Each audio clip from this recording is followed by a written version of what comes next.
Alors, dans cette nouvelle vidéo, qui va être un peu le prolongement de la partie théorique sur le webinaire, on va voir maintenant comment, pratico-pratique, on va voir comment créer son jeu. Donc on va utiliser une application qui s'appelle Tinker, qui est gratuite, qui ressemble beaucoup à Scratch. Alors là, je vous la montre sur tablette. Après, on peut faire le jeu également sur ordi, sur Scratch, voilà, si on le souhaite, il n'y a pas de souci. Donc, le gros avantage de Tinker, c'est que cette appli-là, en fait, elle est gratuite et elle peut être utilisée hors ligne. Donc, si vous n'avez pas forcément de connexion dans votre classe, voilà, ça peut être pratique à l'utilisation. Donc, quand on arrive sur l'écran d'accueil, voilà, c'est ici, on va appuyer sur Projet en bas à gauche. Il existe des parcours déjà préfaits dans l'application, donc vous pourrez aller jeter un coup d'œil en amont si vous le souhaitez, mais nous on va partir de rien et on va créer un nouveau projet. À partir de là, on arrive sur une scène complètement vierge et rien, et on a juste un acteur qui est le petit bonhomme, donc on ne va pas utiliser celui-ci, donc on peut appuyer sur la corbeille pour le supprimer. Et on valide bien sûr. Alors, la première chose que l'on va voir, c'est qu'on a un bouton play en bas à droite qui va nous servir à lancer le jeu. Et on va avoir un bouton plus et des traits qui vont nous servir à ajouter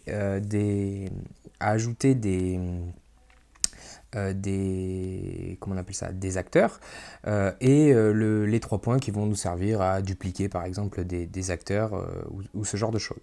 Ensuite on va avoir 2 boutons gris en haut avec une espèce de petit logo avec des V à l'envers avec un slash qui va être le bouton d'accès à notre programme. Et ensuite, l'espèce d'icône qui est le schéma de l'image qui va nous permettre d'accéder à l'écran sur lequel on est à l'heure actuelle, c'est-à-dire l'espace de jeu. Donc nous, on va appuyer sur le bouton de programme, de code, et on arrive ici. Donc, vous voyez qu'on est sur une scène, et cette scène, il n'y a rien pour le moment. Donc en fait, on va aller ajouter une scène. Donc moi, je vais appuyer sur les 3 points à côté de scène, et propriété. À partir de là, on pourrait ajouter un son, si par exemple il y a une musique d'ambiance. Alors ça, je vous déconseille de forcément le montrer tout de suite à vos élèves parce que sinon vous allez avoir vite la tête en vrac. Mais vous pouvez ajouter un costume, ajouter une scène en appuyant sur le plus. Alors ce qui est super avec Tinker, c'est qu'on a des thèmes préenregistrés avec différentes thématiques dans lesquelles on va avoir à la fois des scènes et à la fois des acteurs qui vont correspondre au thème mentionné. Donc nous, on va aller plutôt dans science-fiction, puisque j'ai envie de faire un jeu un peu Space Invaders, et je vais venir sélectionner la troisième scène, donc la vue un petit peu de la planète extraterrestre. Donc là, je l'ai rajouté, et à partir de là, je vais juste rappuyer sur l'image en haut, et vous voyez que sur notre espace jeu, on a notre scène qui est apparue. Ok, donc ça c'est la première étape. Maintenant, ce qu'on va faire, c'est qu'on va aller rajouter le vaisseau que l'on doit déplacer. Donc toujours pareil, hein, soit je peux rentrer dans mon programme, soit je vais vous montrer directement en appuyant sur le petit plus pour ajouter un acteur. Et donc là, ce qui est super, c'est que ça me rentre directement dans la catégorie où j'étais. Alors, pour faire simple, on pourrait dessiner son acteur, créer son personnage. Alors, il y a certaines fonctionnalités qui sont payantes, je crois, dans la création de personnages. Donc voilà, on pourrait importer ses photos. Ça, on va le faire juste après. On pourrait utiliser aussi un appareil connecté. Donc, par exemple, l'objectif de notre projet de programmation, ce serait créer une télécommande pour un drone. Ce serait aussi possible. Bon, on n'en est pas là aujourd'hui. Donc nous, on est parti sur le thème de la science-fiction. Donc je vais re-rentrer dans ma science-fiction. Et là, vous voyez que j'ai différents acteurs à disposition voilà, qui sont ici. Donc ce que je vais faire, c'est que je vais aller chercher un vaisseau. Et je vais prendre, allez, celui-ci, là, voilà, ce vaisseau spatial. Donc pour l'instant, il est tel quel. Donc en fait, ce qu'on va faire dans un premier temps, c'est que je vais aller d'une part le positionner à l'endroit où je veux qu'il démarre, et d'autre part, je vais aller réduire peut-être un petit peu sa taille parce que là, on est sur voilà, une taille assez conséquente et c'est pas forcément ce que je recherche. Donc je m'assure bien d'avoir mon vaisseau de sélectionné, hein, vous voyez la différence, là il est désélectionné, là il est sélectionné, et je vais appuyer sur le petit crayon À partir de là, je me retrouve avec plein d'informations, notamment sur la partie haute, le nom de mon acteur, ici il s'appelle vaisseau spatial, je pourrais appeler même le vaisseau spatial gentil, puisqu'on va faire un vaisseau gentil, un vaisseau méchant, hein, dans le but du jeu. Bon voilà, je vis dans un monde très binaire. Ensuite, on va avoir en X et en Y son positionnement, donc on va pouvoir même déterminer de manière numérique son positionnement. Là, je l'ai fait au doigt, mais on aurait pu le faire de manière numérique. Donc ça peut être intéressant si vous travaillez les abscisses et les ordonnées avec et les notions de coordonnées avec vos élèves. Et ensuite, on va aller un peu modifier l'échelle et l'angle de positionnement. Donc l'échelle, il est pour l'instant sur sa taille normale, à 100. On va aller voir ce que ça donne si je réduis de moitié la taille du vaisseau. Donc vous voyez que déjà là, ça commence à être un petit peu plus intéressant. Je vais le faire encore un petit peu plus petit, je vais le mettre à 40 pour voir. Donc ce qui est intéressant, c'est que vous voyez, hein, l'étape c'est je teste, je modifie des choses et puis j'ai un retour direct. Hein. Donc si vous n'avez pas vu la première vidéo sur la notion d'essai-erreur, voilà, allez voir, hein, tout de suite, ça prend du sens. L'angle aussi, également, j'en ai parlé dans l'autre vidéo qui concerne en fait le positionnement du vaisseau par rapport à lui-même. Et qu'est-ce que j'entends par là? En fait, on va pouvoir, souvent, l'élève quand il démarre, son repère, en fait, c'est lui. Sauf que dans un jeu, il va devoir transposer son repère de positionnement à l'acteur qui est sélectionné. Donc ici, on va rester sur un angle de 0, mais si j'avais fait une modification de 90, le vaisseau aurait tendance à descendre. Souvent, pour un élève, le 90 degrés, c'est tourner vers la droite. Or, c'est pas forcément évident, puisque ici, notre vaisseau, hein, on voit bien que son avant, entre guillemets, le nez du vaisseau, c'est bien la partie la plus... Il va déjà pour le moment à droite. Donc voilà, c'est important d'avoir cette notion et de travailler cette notion de repère. Notamment avec les plus petits, cycle 3, c'est vraiment très très important. Ou du moins, ça nous facilite grandement le travail en cycle 4. Donc voilà.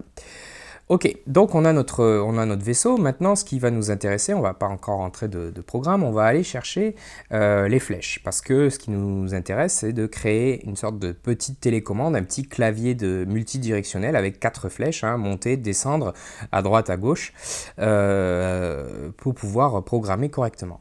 Donc, ah oui, j'ai oublié de vous dire que si vous voyez, là, je suis rentré dans mon programme et il y a déjà des morceaux de programme qui sont assemblés.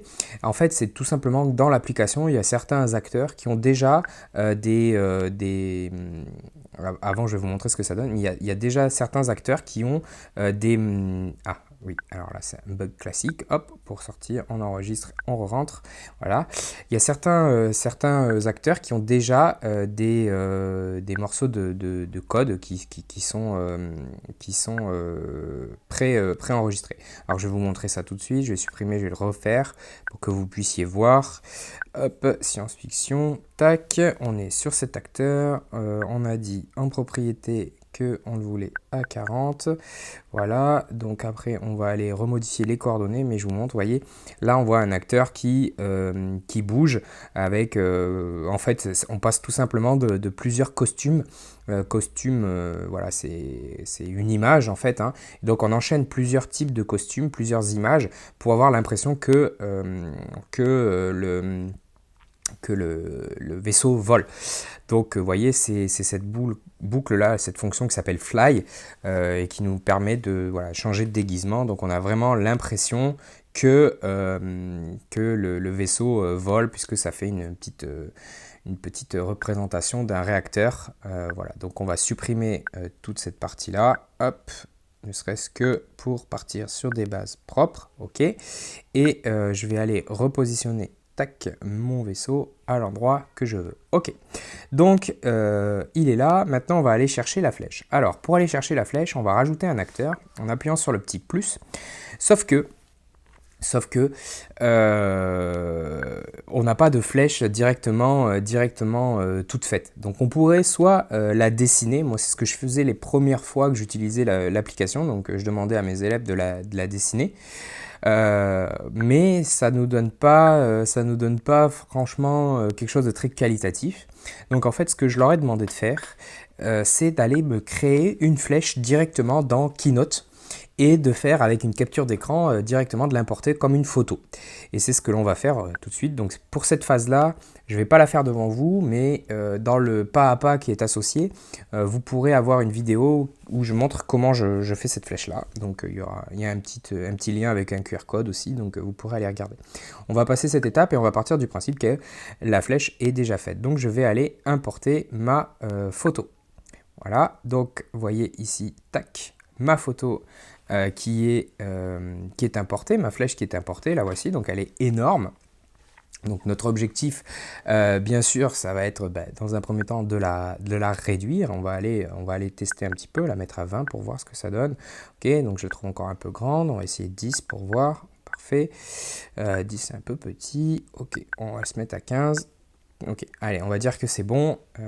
Bon, même si elle est un petit peu grande, allez, je chipote un petit peu, on va faire 12 pour trancher. Voilà, 12 c'est très bien. Donc maintenant ce que l'on va faire, et ça c'est une bonne pratique, c'est de renommer son acteur, parce que vous voyez que pour l'instant elle s'appelle Image dans son nom, donc en fait moi ça va être ma flèche du haut, donc je vais la nommer, si possible avec l'accent, voilà, hop, flèche et haut. Alors quand il y a deux noms comme ça, comme flèche haut, mettez toujours le deuxième en majuscule. C'est une bonne pratique hein, en développement d'application ou en développement tout court. Voilà, de nommer le deuxième mot ou le troisième avec, à chaque fois que vous changez de mot, vous les laissez attachés, mais vous mettez une majuscule, tout simplement. Ok, donc à partir de là, voilà, je vais valider et j'ai ma flèche qui est prête ici. Donc je vais la positionner. Ce que je vais faire, c'est que je vais aller dupliquer cette flèche-là pour en avoir 4. Et ensuite, je vais les positionner pour avoir des rotations. Donc ce que je vais faire, c'est que en sélectionnant, j'appuie sur les 3 points en haut et je vais copier l'acteur. Donc vous voyez que ça me l'a copié. Donc je vais la positionner de manière rapide, hop, ici, voilà, et puis encore copie, voilà. Donc, il me reste à faire là, donc à la fois changer les noms et à la fois les rotations. Donc ici, on va être sur flèche de gauche, donc flèche de gauche, hop, on vient ici, on vient la nommer flèche gauche, et donc pour son angle, je vais mettre un angle de 90 degrés, hop, pour qu'elle puisse tourner. Voilà.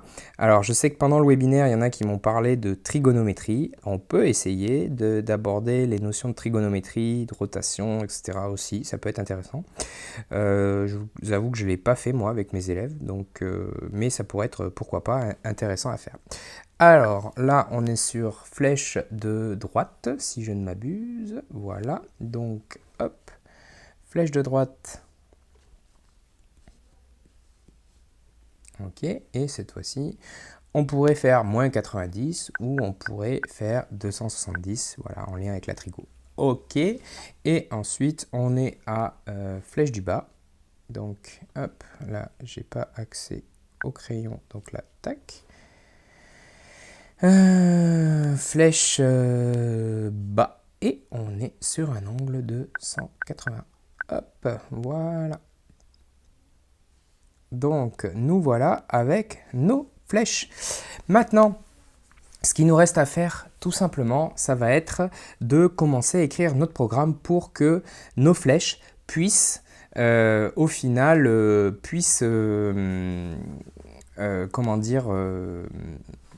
déplacer notre vaisseau. Donc, pour cela, en fait, eh bien, tout simplement, ce qu'il va falloir arriver à amener à développer chez l'élève, c'est quand je parlais de script dans la visio, c'est que moi je leur faisais verbaliser, ok, donc qu'est-ce qui se passe quand j'appuie sur la flèche? Ok, sur la flèche ça émet quoi? Ça émet un signal ou ça émet un bout de programme pour l'envoyer à l'avion, enfin au vaisseau, pour que le vaisseau se déplace. Ok. Donc là, après, une fois qu'on a toutes ces étapes-là, on va essayer de voir s'il y a des morceaux de blocs qui correspondent à ces étapes-là. Donc vous doutez bien que ce n'était pas anodin, bien sûr qu'il y a des blocs pour ça. Donc, on va commencer par émettre le signal. Donc au final, la première chose qu'on va faire, c'est que quand l'acteur est touché, il va aller émettre un signal. Donc quand l'acteur est touché, quand ma flèche du haut est touchée, quand elle est appuyée, il va aller émettre une indication, un bout de programme, appelez-le comme vous voulez. Et donc pour l'instant, il n'y a rien. Donc en fait, il faut juste appuyer dessus. Voilà. Pour l'instant, il n'y a aucun événement, donc on va aller le créer. On va lui dire, ok, quand tu es appuyé, tu vas émettre une commande. Et cette commande, cet ordre, si on pourrait l'appeler comme ça aussi, c'est monte. Ok, tout simplement. Donc, hop. Donc quand j'appuie sur la flèche, on émet un ordre qui est monte. Maintenant, on va aller voir côté réception. Donc cette fois-ci, c'est que quand hop, alors, hop, voilà. Quand le vaisseau reçoit, quand j'appuie dessus, vous voyez que là, l'ordre monte, ça va déclencher une action. Okay, donc on est ni plus ni moins que sur du conditionnel, hein, pour ceux qui... Voilà. Si je reçois ça, alors il se passe ça. Donc là, je vais aller dans la partie mouvement, ici, et je vais venir, vous vous souvenez, donc le fait de monter ou de descendre, hein, dans notre scène, c'est se déplacer en fait sur les Y, hein, sur les ordonnées. Donc en fait, je vais changer. Alors je sais que dans Scratch, c'est pas changer, c'est ajouter.